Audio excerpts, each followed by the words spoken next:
వాళ్ళని వీళ్ళు కూటమి ప్రభుత్వం మిగుల్చుకోలేదా రేపు పొద్దున అది తేలిద్ది వీళ్ళ యొక్క పరిపాలనకు సంబంధించినటువంటి అంశమేనా. అందుకని 40% ఓట్లు ఉన్నాయి అనేటువంటి భ్రమల్లో ఉండి ప్రజలకు మరింత దూరం అయ్యేటువంటి ప్రయత్నం చేస్తే ఇంకా నష్టపోయేదానికి అవకాశం ఉంటుంది. కొడాలి నాని అనేటువంటి వ్యక్తి మాత్రం స్టేట్ ఫిగర్ కాదు, స్టేట్ పొలిటికల్ పాలసీస్ మార్చేవాడు కాదు. వైఎస్ఆర్ కాంగ్రెస్ పార్టీని గెలిపించటమో ఓడించటమో ఈ రెండు కూడా అతని దగ్గర ఉన్నటువంటి పరిస్థితులు కూడా కాదు. అందుకని ఆయన గురించి మనం ప్రత్యేకంగా డిబేట్ చేయాల్సినటువంటి అవసరం ఉందని నేను భావించట్లేదు. నేనేమంటాను రామారావు గారు. నమస్కారం అండి వర్మ గారు. నమస్తే అండి. ఏంటి కొడాలి నాని గారు ఏం చేస్తారని ఆయన ఏదో ప్రచారాలకు వస్తారు అన్నది ప్రశ్న. కొడాలి నాని గారు ఒక చరిష్మా ఉన్నటువంటి రాజకీయ నాయకుడు అండి. గుడివాడలో ఆయనకి ఏమి లేదని చెప్పేసి జనసేన ప్రతినిధి గారు మాట్లాడారే, చాలా హాస్యాస్పదం. ఎందుకంటే ఆయన ప్రతి కుటుంబానికి కూడా ఆయన సర్వీసెస్ ఉన్నాయి, ఆయన యొక్క అండ ఆదరణ ఉంది. ఖచ్చితంగా కొడాలి నాని అంటే గుడివాడకు సంబంధించినటువంటి అంశాలు చూస్తే ఆయన ఎంత బలమైన నాయకుడు అనేది మనం దాన్ని ఒప్పుకోవాలి. ఇప్పుడు వీళ్ళు ఏందో పడక లేకపోతే విపక్ష పార్టీలో లేకపోతే మా వైఎస్ఆర్ కాంగ్రెస్ పార్టీ వ్యతిరేకంగా కాబట్టి వీళ్ళు మాట్లాడుతున్నారు తప్ప వాస్తవంగా చూస్తే ఎవరినైనా సామాన్యులైన అడిగినా కూడా కొడాలి నాని గారి యొక్క నాయకత్వ పటిమ గాని ఆయన చేసేటువంటి అంశంలో చాలా క్లారిటీ ఉంది. ఆయన కార్యకర్తలకు గాని ప్రజలకు గాని చేసినటువంటి సేవలు గాని ఆయన అందించేటటువంటి సహకారం కానీ ఆయన స్పందించేటటువంటి ఏదైతే హైపర్ యాక్టివ్ గా సెన్సిటివ్ గా ఆయన స్పందించి ప్రజలను హక్కును చేర్చుకునేటువంటి అంశం కానీ ప్రజా సమస్యలను పరిష్కరించే శైలి కానీ వీటన్నిటి పట్ల భయభ్రాంతులకు గురయ్యి చేస్తారు. ఎందుకంటే గుడివాడ అంటే ఎన్టీఆర్ నందమూరి తారక రామారావు గారి ఫ్యామిలీకి సంబంధించినటువంటి ఆ యొక్క ఏరియాలో ఆ యొక్క నియోజకవర్గంలో ఈ రోజు కొడాలి నాని గారు వైఎస్ఆర్ కాంగ్రెస్ పార్టీ తరఫున 2 సార్లు గెలిపొందారు. మొన్న ఓడిపోయారంటే దానికి 1,00,000 కారణాలు ఉన్నాయి. అవన్నీ స్టేట్ అంతా కూడా వీళ్ళు కూటమితో పేరుతోటి రకరకాల అంశాలతోటి చేసినటువంటి విషపూరిత ప్రచారం అయితేవి, మోసపూరిత హామీలు అయితేవి ప్రజలను మభ్యపెట్టేటువంటి అంశమే తప్ప ఇక్కడ కొడాలి నాని గారు ఒక్కరికి వర్తించదు. కొడాలి నాని గారు మాత్రం ఖచ్చితంగా ఈ ఆంధ్రప్రదేశ్ రాష్ట్రంలో ఒక బలమైనటువంటి నాయకుడు.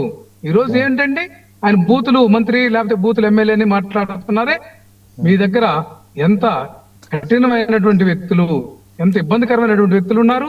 కొమ్మారెడ్డి పట్టాభి ఏం మాట్లాడుతున్నాడు ఇప్పుడు కూడా ఆయనకి ఏదో కార్పొరేషన్ చైర్మన్ ఇచ్చి గౌరవించినటువంటి స్వచ్ఛంద్ర కార్పొరేషన్ చైర్మన్ ఇచ్చి ఆ కూటమి ప్రభుత్వం గౌరవించింది. అట్లాగే సీమరాజా అనే ఒక వ్యక్తిని ఏదైతే ఐటీడీపీ కార్యకర్తను కూడా యథేచ్ఛగా టీవీల్లో ఏదైతే ఎల్లో మీడియాకి సంబంధించినటువంటి యూట్యూబ్ ఛానల్స్ కానీ కొన్ని వాళ్ళకు అనుకూలమైనటువంటి టీవీ ఛానల్స్ కానీ పత్రికల్లో కానీ వైఎస్ఆర్ కాంగ్రెస్ పార్టీ కండువేసి ఏ విధంగా వైఎస్ఆర్ కాంగ్రెస్ పార్టీ నాయకులు కానీ మా జగన్మోహన్ రెడ్డి గారిని కానీ ట్రోల్ చేసినటువంటి అంశం ఆ మధ్య చూసాం. ఐటీడీపీ కార్యకర్త కిరణ్ చేబ్రోల్ అంశం కూడా ఒక ఎపిసోడ్ చూసాం.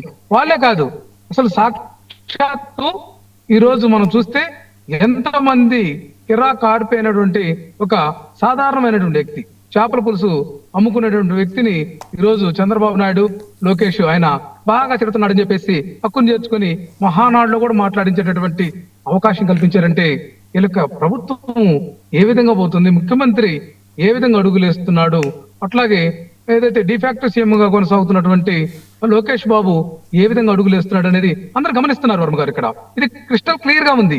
మీ వైపున మా వైపు ఒక వేలు చూపిస్తే మీ వైపున 4 వేళ్లు తప్పుడుతనంగా చూపిస్తున్నాయి. అది సరి చేసుకోలేనటువంటి ఈ ప్రభుత్వంలో ఉన్నటువంటి వ్యక్తులు ఇంకా ఈ విధంగా మాట్లాడటం సరికాదు. సాక్షాత్తు శాసనసభ స్పీకర్ గా ఉన్నటువంటి అయ్యన్న పాత్రుడు ఎంత నికృష్టంగా మాట్లాడాడండి.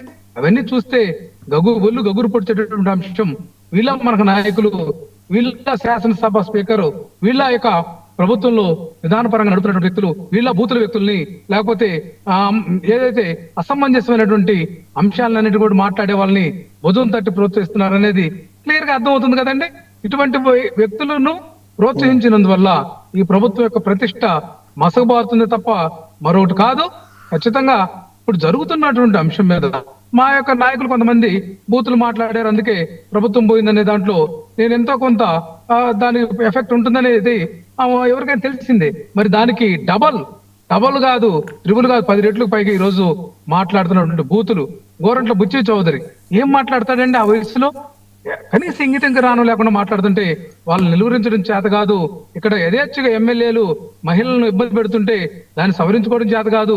అవినీతి అక్రమాలకు పాల్పడుతుంటే దాన్ని తమ ఇష్టమైనటువంటి పత్రికల్లో వాళ్ళే చొప్పించి ఏదో దాన్ని కవర్ చేసినటువంటి మాటలు, ఏ ఒక్కరి మీద చర్యలు తీసుకునేటువంటి ధైర్యం గాని ఆ యొక్క విధానం గాని ఈ యొక్క ప్రభుత్వానికి లేనటువంటి పరిస్థితి ఉంది. యథేచ్ఛగా అక్రమాలు, ఏదైతే అఘాయిత్యాలు మహిళల మీద ఎంతమంది అంటే అధికార పార్టీ నాయకులు, ఏదైతే కూటమిలో ఉన్నటువంటి నాయకులు ఎంతమంది అఘాయిత్యాలకు పాల్పడారు మహిళల మీద అనేది కూడా మనం గమనించాలి. అట్లాగే బాలికల మీద ఈ రోజు అత్యాచారం అంటే అది నిత్యకృత్యం అయిపోయింది. ఎందుకంటే యథేచ్ఛగా మందు అమ్ముతూ ఈ రోజు ఊరూరు బెల్ట్ షాపులు పెట్టి ఈ యొక్క అక్రమార్పులకు లేకపోతే అఘాయిత్యాలు చేసే వాళ్ళకి ఈ ప్రభుత్వం సపోర్ట్ చేస్తుంది అనేది ప్రతి ఒక్కరు మేధావి వర్గం చెప్తున్నారు. అయితే కృష్ణాంజనేయులు గారు చెప్పినటువంటి సూచన కూడా ఏదైతే ఒక్క పాదయాత్రతోనే కాదు, పాదయాత్ర అధికారం కోసం కాదండి, ఈ యొక్క ప్రజల యొక్క వెన్ను తట్టి చేసినటువంటి మోసాలను, ఏదైతే సూపర్ 6 అనేటువంటి పేరుతోటి ఏదైతే నిరుద్యోగ యువతను మోసం చేసినటువంటి విధానం, అట్లాగే మహిళలకు 1500 ఇస్తామని చెప్పి మోసం చేసినటువంటి విధానం, అట్లాగే పెన్షన్ ప్రక్రియలో కూడా అన్ని పీకేయటమే కానీ ఇచ్చింది ఏమీ లేదనేటువంటి అంశం కూడా చూస్తా ఉన్నాం. అట్లాగే ఇళ్ల స్థలాల అంశంలో కూడా అట్రఫెయిల్ అయినటువంటి అంశం, అట్లాగే మెడికల్ కాలేజీల్ని పూర్తి చేయాలంటే డబ్బులు లేవు కానీ అమరావతిలో అద్దాల కోసం వేల కోట్లు ఖర్చు చేయడానికి ప్రణాళికలు, అట్లాగే పేద ప్రజలను ఆదుకోవడానికి కానీ ఫీజు రియంబర్స్మెంట్ కానీ ఆరోగ్యశ్రీకి కానీ నిధులు రావు కానీ 99 పైసలకే ఎకరాలు ధారాదత్తం చేయటం, అట్లాగే పనకచెర్ల ప్రాజెక్టు పేరుతోటి డిపిఆర్ రూపొందించి 83,000 కోట్లు కేటాయిస్తామని చెప్పడం,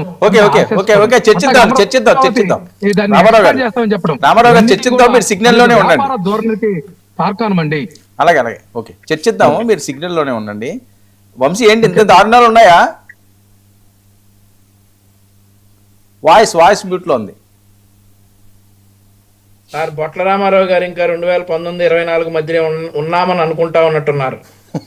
ఆయన ఏమంటా ఉన్నారంటే, ఆయనకే కాదు సార్, చాలా మంది వైఎస్ఆర్ కాంగ్రెస్ పార్టీ నాయకులు ఇదే మాట అంటా ఉన్నారు. ఏమంటా ఉన్నారంటే, పట్టాభి గారు మాట్లాడిన మాటలు, తర్వాత అయ్యన్న పాత్రుడు గారు మాట్లాడినటువంటి మాటలు, తర్వాత గోరంట్ల బుచ్చే చౌదరి గారు మాట్లాడినటువంటి మాటలు, చింతమనేని ప్రభాకర్ గారు మాట్లాడినటువంటి మాటలు, మా పార్టీలో ఉన్నటువంటి కిరా కార్పి మాట్లాడుతున్నటువంటి మాటలు, సీమరాజా మాట్లాడుతున్నటువంటి మాటలు, ఇవన్నిటినీ కూడా ప్రజలు అసహించుకుంటా ఉన్నారని చెప్పేసి